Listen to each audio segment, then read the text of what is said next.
एके दिवशी अकबर आणि बिरबल राजवाड्याच्या बागेत निवांतपणे फिरत होते. अचानक अकबराने बिरबलाला एक अवघड प्रश्न विचारून त्याच्या बुद्धिमत्तेची चाचणी घेण्याचा विचार केला.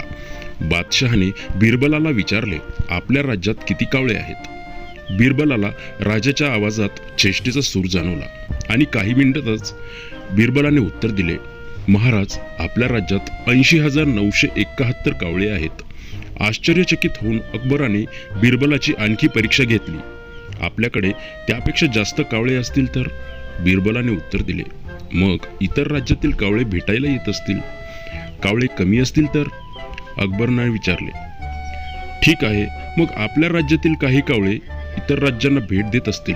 बिरबलाने हसून उत्तर दिले. अकबर बिरबलाच्या विनोदबुद्धीला दाद दिली आणि बुद्धिमत्तेचे कौतुक केले. बोध, सोपा विचार केला तर उपाय नक्कीच सापडतो.